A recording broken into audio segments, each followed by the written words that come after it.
tenho aprendido muito com ele. Trata-se do Salmo 77 de Asaf e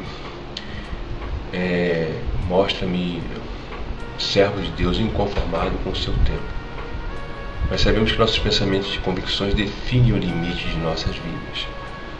Logo, meditar na palavra de Deus é algo que nos traz benefícios profundos, e especialmente quando nos encontramos em situação, como foi o caso de Asaf, que nos parece de alguma forma ser o nosso também. Ele viveu inconformado com o seu tempo devido à situação degradante do seu povo por se afastarem de Deus. Logo, ele se posicionou diante do Senhor, perdeu o sono e foi buscar Deus em oração. E não obstante recebeu de Deus consolo pelo que o Senhor o fez lembrar das maravilhas do passado. Assim também devemos nos posicionar em nosso tempo em relação às situações difíceis que vive nossa família, nossos amigos e até mesmo nossa nação. Vejamos o que nós podemos aprender. Então, nesses salmos encontramos um consolo nas horas de tristeza. Salmo 77 de Asaf. Súplica de um homem que pensa que Deus abandonou o seu povo. Nesta oração ele pede a Deus que os salve e guie. Nós devemos pedir a Deus que salve nossa família, salve nossos amigos, salve nossa nação e os guie. Então se trata de um grito pedindo a ajuda de Deus, versos 1 a 3. O desespero do salmista, verso 4 a 10. E ele encontra conforto lembrando os atos poderosos de Deus, versos 11 a 20. Nós também podemos encontrar conforto lembrando dos atos poderosos de Deus. Não vamos ler todo o Salmo, vamos fazer alguma reflexão de alguns versos muito importantes. O Salmo começa dizendo: clamei a Deus com a minha voz, a Deus levantei a minha voz, e Ele inclinou para mim os ouvidos. Então é muito importante nós clamarmos ao Senhor, levantar nossa voz ao Senhor, gritar pedindo ajuda. Deus não, efetivamente, nos ouve por causa de gritarmos, mas nos quebrantar diante do Senhor, como fez o cego, quando soube que Jesus estava passando, ele gritou: os filhos de Davi, tem misericórdia de mim. Eu sei que Deus não é surdo, mas na hora da aflição é uma atitude normal de quem precisa de ajuda, não é?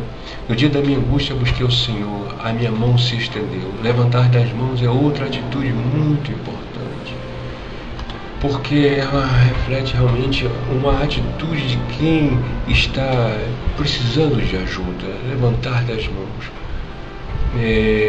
Gastamos muito tempo tentando descobrir a vontade de Deus, desperdiçamos o dia, dias após dia. Quando passamos tempo com Deus, Ele começa a nos mostrar o que devemos fazer. Por isso é muito importante que na hora da angústia, da dificuldade, como fez Asaf, nós também buscarmos ao Senhor, clamarmos ao Senhor, especialmente em o clamor baseado numa atitude de fé em jejum, porque jejum é uma forma de quebrantamento, porque um coração quebrantado Deus não o abandonará. A forma de clamarmos a Deus é jejuando. Pouco se ouve nas igrejas sobre essa prática tão importante do jejum, do quebrantamento. De noite, a outra expressão que nós encontramos no Salmo 2. A noite é a hora que a gente está basicamente, como agora, a maior parte em silêncio, poucos carros passando, buzina, gente, enfim, para nós nos voltarmos ao Senhor. Porque está escrito que nós seremos achados do Senhor quando buscarmos de todo o nosso coração. Então não adianta de outra sorte tentar acreditar que Deus vai nos atender, vai nos achar, se nos propusermos colocar todo o nosso coração em buscar o Senhor.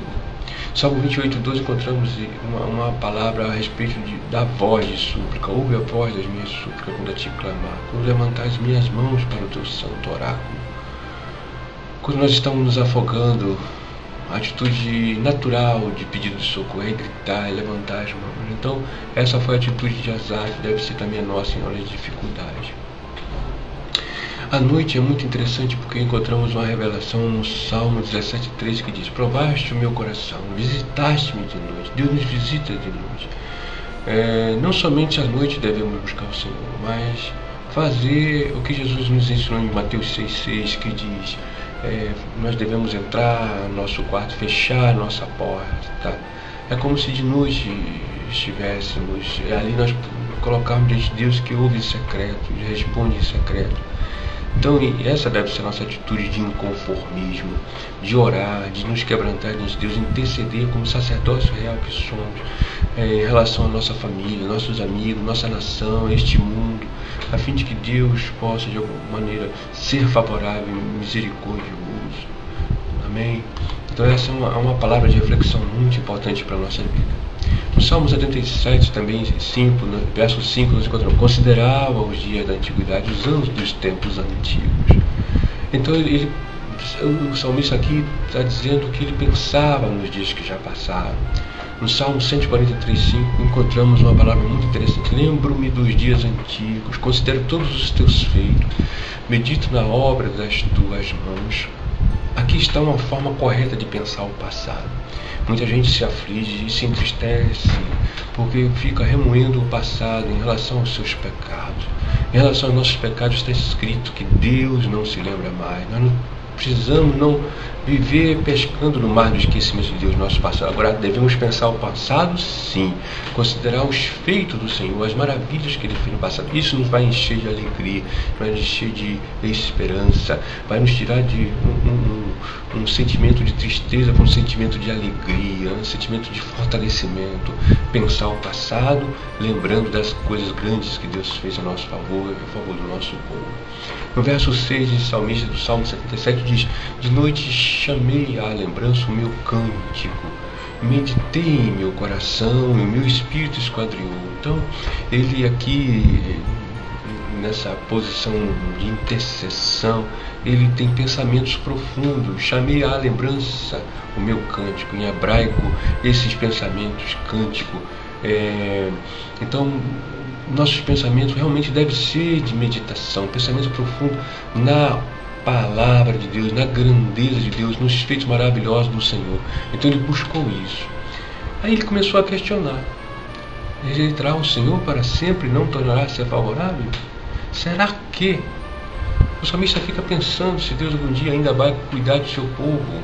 Então será que Deus ainda vai cuidar do seu povo? Sim, por certo. Algo grave deve ter acontecido para ele sentir desse jeito com ele, com a nação do povo de Deus. Salmo 74, 1, nós encontramos: ó Deus, por que me rejeitaste para sempre? Em Lamentação 5:22 também temos a mesma expressão: mas tu nos rejeitaste totalmente, tu estás muito enfurecido contra nós. Então aconteceu algo muito severo para que ele estivesse nessa situação. E está acontecendo nos nossos dias a mesma coisa com nossos familiares. Se afastaram de Deus, a nossa nação está longe do Senhor. Então acontecem coisas de tal sorte tenebrosas, terríveis, no legislar de nossas autoridades, no governar de nossos representantes. Então precisamos estar diante de Deus assim, conformados com o nosso tempo. Salmo 77, dos versos 7 a 9, encontramos: rejeitará o Senhor para sempre e não tornará a ser favorável. Foram os questionamentos do salmista. Veja outro questionamento: cessou para sempre a sua benignidade? Acabou-se já a promessa de geração em geração? Esqueceu-se Deus de ter misericórdia? Ou encerrou ele as suas misericórdias na sua ira? Então foram questionamentos profundos. Foram 7 perguntas que o salmista fez a si mesmo, num refletir profundo. Então revela a profundidade da preocupação do salmista. Então ele estava lançando neste momento essa carga de peso sobre o Senhor em oração. Com certeza Deus cuidou deles, como vamos ver na continuidade da reflexão desse salmo. Salmo 77, 10 encontramos. Isso é maravilhoso para nossos dias, para o nosso coração, enfim. Salmo, verso 10. Eu disse: isto é enfermidade minha. Então a primeira coisa que ele reconheceu, que o problema estava com ele, essa é a situação de tristeza, a situação de angústia. Ele reconheceu o problema nele. Isto é enfermidade minha. Esse é o primeiro posicionamento que devemos ter diante de Deus. Reconhecer que não está o problema com ele, não, está conosco. Isso é um primeiro passo muito importante.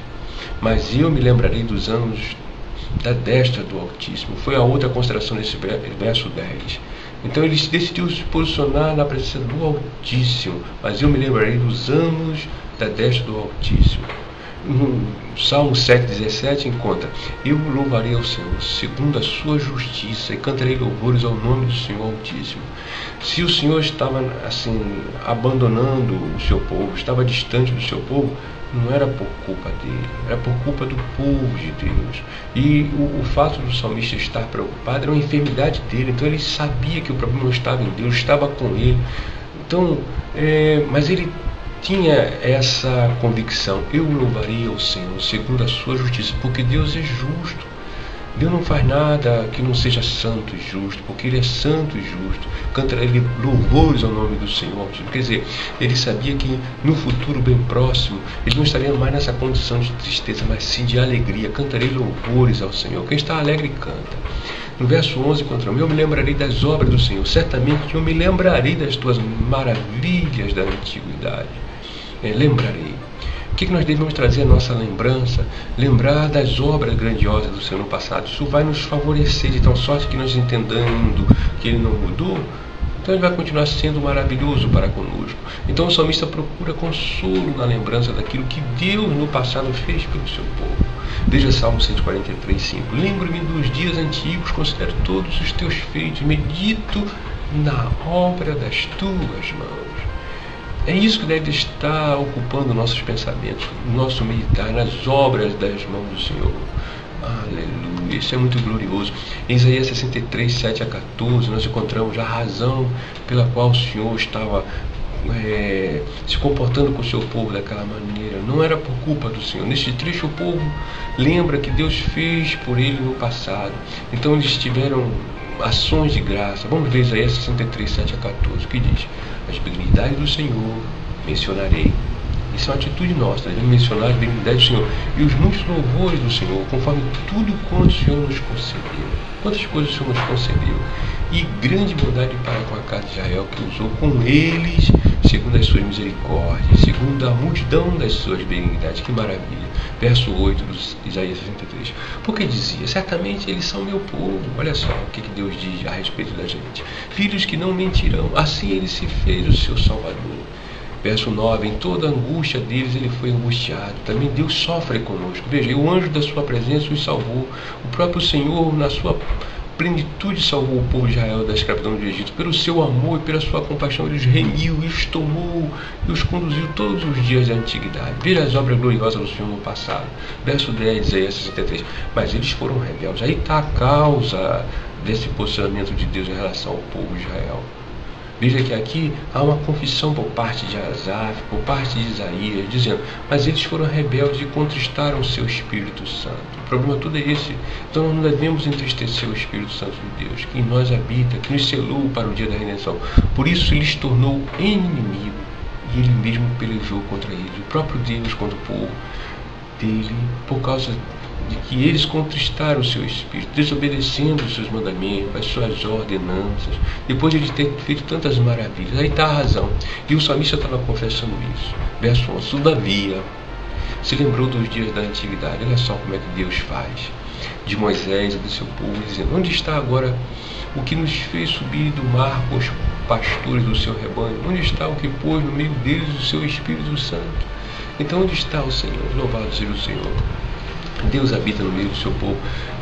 Verso 12 de Isaías 63. Aquele cujo braço glorioso ele fez andar a mão direita de Moisés, que fendeu as águas diante deles. Olha só que coisa maravilhosa que o Senhor fez.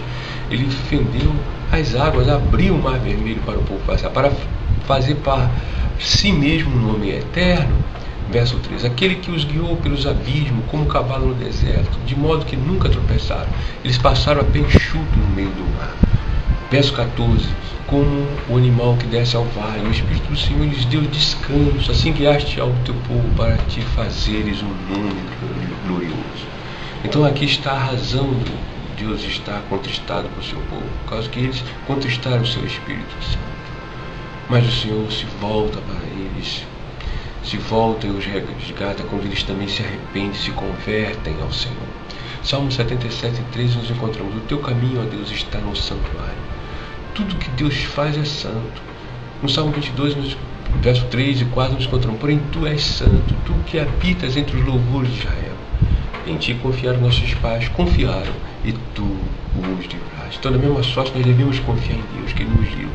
Salmo 77:3, dando continuidade a essa meditação tão preciosa nessa madrugada. Quem é Deus tão grande como o nosso Deus?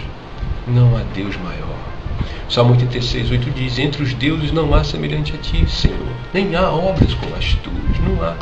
Isso é glorioso. No verso 14 do Salmo 77, tu és o Deus que fazes maravilha, tu fizeste notória a tua força entre os povos. Nosso Deus é o que faz maravilha, não vai deixar de fazer hoje, porque Ele é o mesmo, o Deus que faz maravilhas. Em Êxodo 15:11 nós lembramos do passado, da obra do Senhor no passado. Ó Senhor, quem é como tu entre os deuses? Quem é como tu glorificado em santidade, admirável em louvores, realizando maravilhas? Quem é como o Senhor? Não há. E do verso 16 a 20, Salmo 77. As águas te viram, ó Deus, as águas te viram e tremeram, os abismos também se abalaram, as nuvens lançaram água, os céus deram som. As tuas flechas correram de uma para a outra parte. A voz do trovão estava no céu, os relâmpagos iluminaram o mundo, a terra se abalou e tremeu. O teu caminho é no mar, e as tuas veredas nas águas grandes, e os teus passados não são conhecidos. E os teus passos não são conhecidos. Guiaste o teu povo como um rebanho pela mão de Moisés e de Arão. As águas te viram e ficaram com medo. Que coisa, né? Deus é poderoso. Nessa estrofe, versos 16 a 20, os assuntos referidos são a travessia do Mar Vermelho, os acontecimentos no Sinai, que foram com relâmpagos, trovões, tremores, e também fala aqui nesses trechos da criação do mundo, porque o Espírito do Senhor passeava sobre a face do abismo, a terra estava sem forma e vazia. Nós não acreditamos que Deus fez a terra sem forma e vazia. Deve ter acontecido alguma coisa muito terrível para ela estar naquele caos. E eu creio que aconteceu. Por isso que o Senhor se manifesta e refaz toda aquela estrutura, né? Haja luz, haja lugar seco, enfim, criação dos animais e também dos seres humanos, a sua imagem e semelhança. Muito glorioso as obras do Senhor. E para encerrar, Salmo 77:20. Guiaste o teu povo como um rebanho pela mão de Moisés e de Arão, como pastor. Que maravilha. Essa é uma lembrança que devemos ter, que Deus é Senhor e que Ele é o nosso pastor, nada nos faltará, como o Salmo 23:1 expressa. Salmo 78:52 também: mas fez com que o seu povo saísse como ovelhas e os guiou pelo deserto como um rebanho. Então, queridos, que Deus possa falar ao seu coração mais profundamente do que antes dessa reflexão. E que você possa se posicionar diante do Senhor assim, em oração, intercedendo por essa situação que traz inconformismo, traz insônia para você, e você efetivamente lembrar das coisas maravilhosas que Deus fez no passado, se encher de esperança, confessar a Ele a situação que você está vivenciando, lançando sobre Ele esta ansiedade. Ele vai ter cuidado de nós. Graça e paz da parte do Senhor. Um dia abençoadíssimo, muitíssimo abençoado, em nome de Jesus.